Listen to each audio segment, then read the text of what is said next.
పేదవాడి పక్షాన నిలబడతాం, ప్రజా గొంతుకై నినదిస్తాం. వాయిస్ ఆఫ్ వాయిస్లెస్, తెలుగువారి మనస్సాక్షి సాక్షి టీవీ. సాక్షి టీవీ ప్రసారాల కోసం మీ స్థానిక కేబుల్ ఆపరేటర్ను వెంటనే సంప్రదించండి. 2 లక్షల రూపాయలు పెట్టి కొత్త ఆటో కొనుక్కునే ఓ వ్యక్తి ఆ డీలర్కు ఆటో కొనేందుకు లక్షల రూపాయలు లంచం ఇస్తారా? హైదరాబాద్లో ప్రస్తుతం ఇలాంటి దందాకు తెరలిచ్చింది. ఈ వ్యాపారం ద్వారా ఏకంగా 40 కోట్ల రూపాయల దోపిడీకి తెరలిచ్చింది. ఆటో కొనడం ఏంటి, లంచం ఇవ్వడం దేంటి అనేది అనుకుంటున్నారా? Let's take on that update.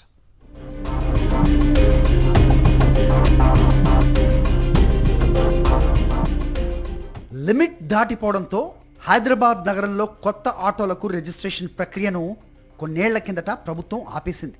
అయితే నగరంలో పెరిగిన జనాభా, వాళ్ల ప్రయాణ అవసరాలను దృష్టిలో ఉంచుకుని కాంగ్రెస్ ప్రభుత్వం నగరంలో ఓ 40,000 కొత్త ఆటోలకు అనుమతి ఇచ్చింది.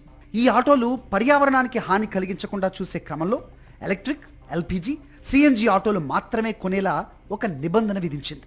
20,000 ఎలక్ట్రిక్ ఆటోలు, 10,000 సిఎన్జి వాహనాలు, మరో 10,000 ఎల్పిజితో నడిచే వాహనాలు మాత్రమే కొనుగోళ్లు చేయాలని స్పష్టమైన విధానం రూపొందించింది.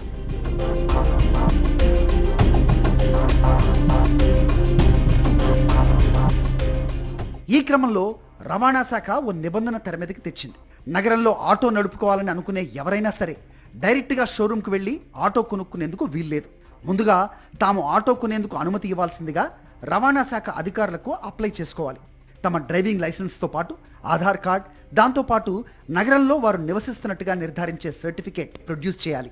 ఈ సర్టిఫికేట్స్ అన్ని పరిశీలించిన అధికారులు రికార్డ్స్ అన్ని సక్రమంగా ఉంటే ఆటో కొని నగరంలో నడుపుకునేందుకు అనుమతిస్తారు. తాము అనుమతి ఇచ్చినట్టుగా ఆటోలు అమ్మే డీలర్కు, లబ్ధిదారుడికి తెలియపరుస్తారు. ఆ తర్వాత ఆటో సేల్స్ ప్రాసెస్ జరుగుతుంది. అయితే ఈ విధానమే ఆటో కొనుగోలుదారులకు ఓ పెద్ద తలనొప్పిగా మారింది. కొంతమంది ఆటో కొనుగోలుకు అప్లై చేసి నెలలు గడుస్తున్నా, రికార్డ్స్ అన్ని సక్రమంగా ఉన్నా రవాణా శాఖ నుంచి వారికి పర్మిషన్ అన్నది వచ్చింది లేదు. మరికొంతమందికి హైదరాబాద్లోనే ఓటు హక్కు ఉన్నా సరే రెసిడెన్స్ సర్టిఫికేట్ మస్ట్ అంటూ రవాణా శాఖ చెబుతోందని ఆటో కార్మికులు అంటున్నారు. అది మాకు చాలా ఇబ్బంది అవుతుంది. అది ఎప్పుడో చేసినామో ఇప్పటిదాకా దాని టోకన్ కూడా రాలే. అది బంద్ చేసిర్రు, అసలు నాకు ఇప్పటిదాకా రాలే. పర్మనెంట్ లేనప్పుడు 270 ఉండేది కదా బండి రేట్. అయితే వాడు 1 lakh ఎక్కువ తీసుకుంటారు వాళ్ళు. లైసెన్స్ ఉంది హైదరాబాద్ది, ఆధార్ కార్డు చేయించుకుందని చూస్తే ఏమంటారు అంటే ప్రూఫ్లు అడుగుతారు. ప్రూఫ్లు అడగాలంటే ఇప్పుడు ఆటో కొనాలనుకుంటా, కిరాయి బండి అది, కిరాయి బండి. ఇప్పుడు నేనేం చేయాలి? ఇప్పుడు దానికి నెలకు రోజుకు 300 కడుతున్నా. ఇంతేకాదు, ఎంతకంటే పెద్ద సమస్యను ఇప్పుడు ఆ శ్రమజీవులు ఎదుర్కొంటున్నారు. రవాణా శాఖ నుంచి ఆటో కొనుగోలుకు అన్ని అనుమతులు వచ్చినా సరే ఆటోను ఎక్స్-షోరూమ్ ధరకు అమ్మేందుకు డీలర్లు నిరాకరిస్తున్నారు. ఆటో ధర సుమారు 2,50,000 అయితే అదనంగా 50,000 నుంచి ₹1,00,000 దాకా కట్టాల్సిందేనని డిమాండ్ చేస్తున్నారు. అదనపు సొమ్ము చెల్లించినా సరే ఆటో అసలు ధరకే రసీదులు ఇస్తున్నారన్నది కొనుగోలుదారుల ఆరోపణ.